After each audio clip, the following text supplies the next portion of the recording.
Terima kasih pemirsa Anda kembali bersama kami dalam Market Buzz dan kita akan melihat deretan saham pilihan atau saham yang direkomendasikan oleh Pak Gembong Suwito, Direktur Edukasi dan Investasi Sahamologi berikut ini.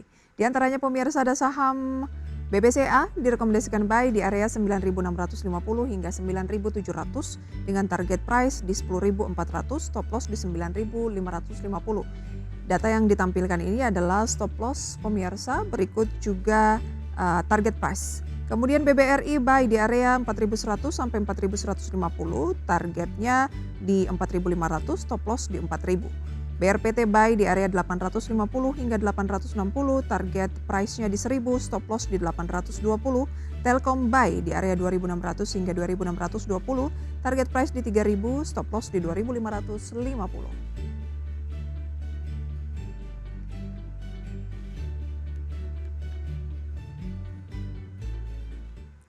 Balik lagi ke banking big caps ya Pak Gembong, tapi Anda tadi katakan bahwa memang asingnya juga belum terlihat cukup masif untuk balik lagi. Kenapa? Banyak juga yang melihat bahwa saham-saham big caps ini belum menunjukkan sinyal-sinyal untuk beli.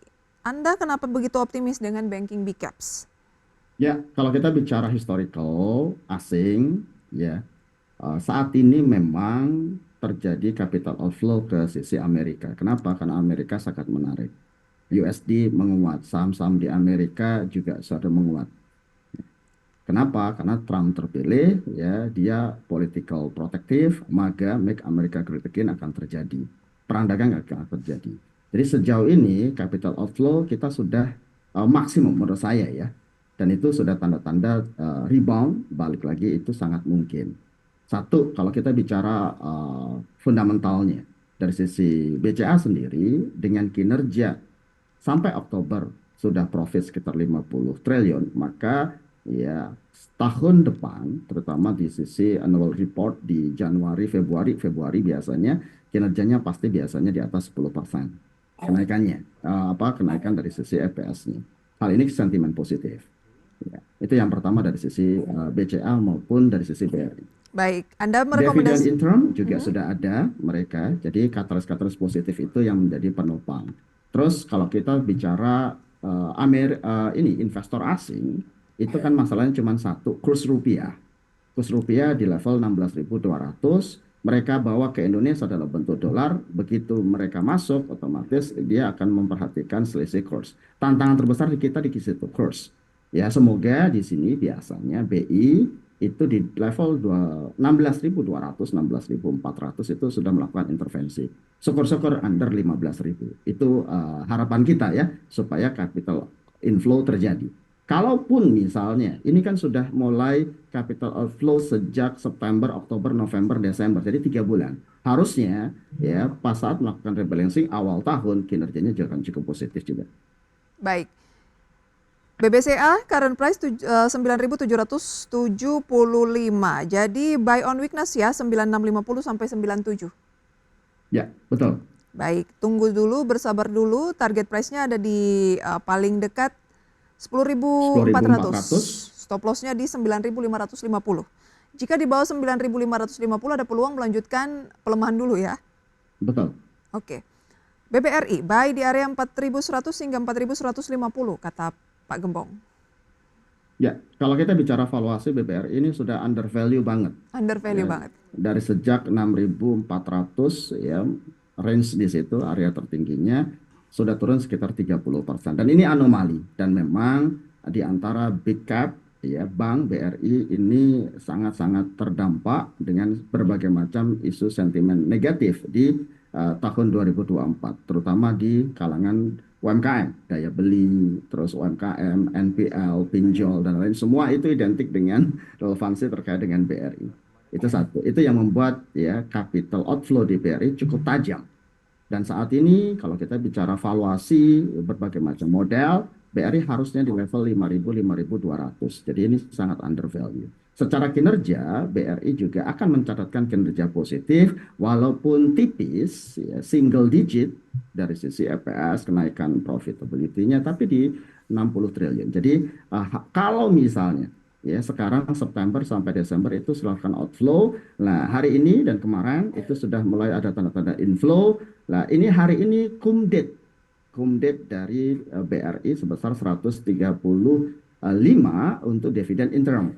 Nanti Februari itu muncul lagi. Jadi ini catalyst positif. Kalaupun turun under 4.000 ya, itu udah batas maksimum 4 ribuan lah. 4 Nanti ribuan bounce ya. back di awal tahun sampai nanti di Februari. Baik, Jadi karena kuncinya di Big Bang di sampai Januari, Februari harusnya story-nya positif baik. sampai laporan keuangan dan dividen muncul. Karena ada kumdet, ada peluang turun dulu sehingga lebih baik itu ditunggu di kisaran paling maksimal di posisi 4.000 ya. Ya. Baik, ada target di 4.500. BRPT.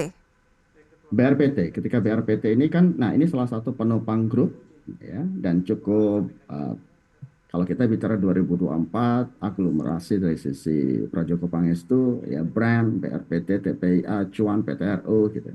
Yang paling undervalue adalah BRPT. Harusnya mencapai di level 1.000 sangat mungkin.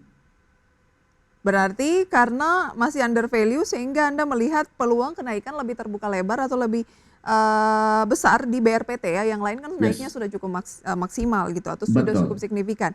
Baik, Ya, baiklah di area 850 hingga 860. Mengapa di area-area tersebut Pak Gembong? karena support kuatnya di level 800-an sejauh 800. ini ya, 6 Baik, bulan terakhir. Ibaratnya yang grup yang lainnya, sentimen grup ya, sentimen grupnya yang lain itu sangat positif, ini cukup ketinggalan. Jadi secara perspektif sentimen market ini juga potensi ya terlambat ya, tetapi akan ada kenaikan. batasi resiko kalau turun di bawah 820 ya. Ya.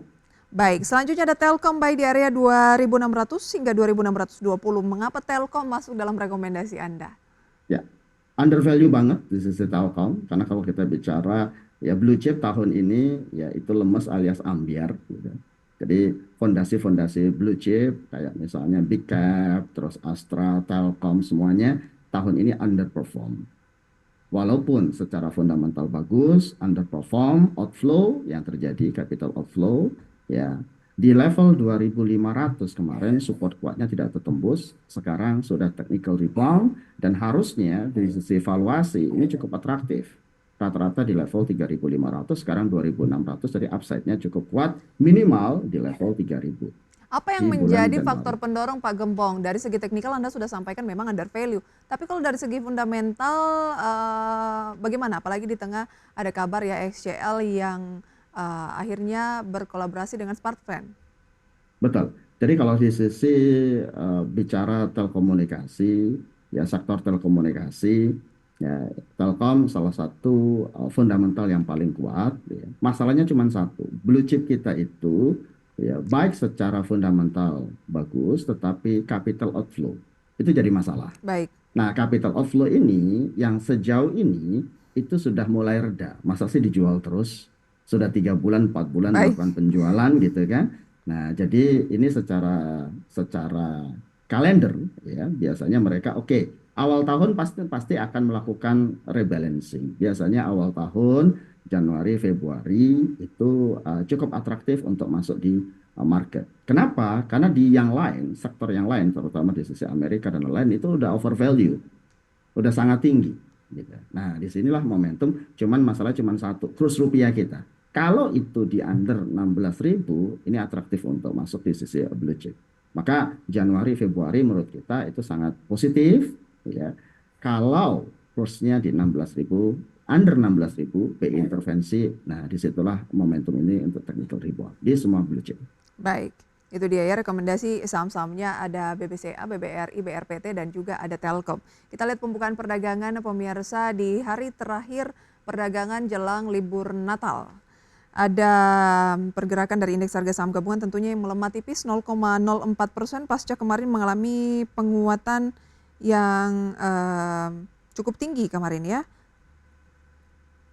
Baik, kita lihat kemarin penguatannya memang tidak terlalu signifikan dan kita lihat pagi hari ini naik 7.097.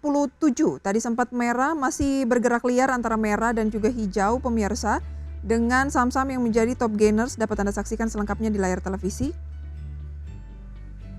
Antara lain pemirsa adalah saham Telkom yang direkomendasikan oleh Pak Gembong naik 1,5%, Cuan 3%, BRPT yang direkomendasikan juga oleh Pak Gembong naik 5%, PTRO 2%, Raja 4%, dan beberapa saham lainnya. ADI turun 3,29% memimpin losers based on value, INPC, GoTo, Daas, Film, Kija, dan beberapa saham lain. Sementara pergerakan sektoral lebih didominasi oleh sektor-sektor yang melemah. Infrastruktur memimpin penguatan disusul energi, kesehatan, dan juga keuangan serta properti. Infrastruktur tampaknya karena ada Telkom di sana yang memimpin gainers based on value. Singkat saja tanggapan dari Pak Gembong setelah sahamnya sudah naik, ada Telkom tadi kita lihat, BRPT juga sudah naik. Strateginya gimana kalau belum sempat mengikuti arahan dari Pak Gembong tadi? Oke, Desember tinggal 3 hari. Setelah itu akan ada tahun baru 2025. 2025 ini kita akan lihat kuncinya di Januari Februari. Sekencang apa dari sisi market merespon? Harusnya sisi positif. 2025 akan cukup challenge, ya. Kenapa? Karena kita bicara terkait dengan, ya, Trump naik, itu akan melakukan protektif, ya, ibaratnya perang dagang akan dimulai. Yang kedua dari sisi suku bunga kemarin The Fed sudah pasti ibaratnya indikatifnya 2 kali minimum, dan ini posisinya kurang disukai market karena market pengen lebih banyak lagi Baik, cut jadi rate-nya, apa ya. yang harus dilakukan Pak Gembong? Fokus pada saham-saham yang fundamental bagus, liquidity bagus, dan ada pertumbuhan profitnya. Baik, Blue meskipun chip, sudah naik tadi, kita lihat Telkom sudah yes. naik, Masih masih. underweight, kira-kira kita bicara targetnya masih cukup jauh, ya, kisaran 10-20% Baik, masih dapat harusnya. Pak Gembong, berapa target IHSG akhir tahun? Ada yang optimis loh bisa 7.200, 7.200. 7.200, ya, karena memang marketnya sepi. Baik, 207 paling mentoknya di level 7.000. kemarin 6.933. Harusnya sih tipis sekali tahun ini. Baik, harusnya tipis sekali ya. Baik, Pak Gembong, terima kasih untuk sharing informasinya pada pagi hari ini. Selamat berlibur Pak Gembong, sampai berjumpa kembali. Terima kasih semuanya.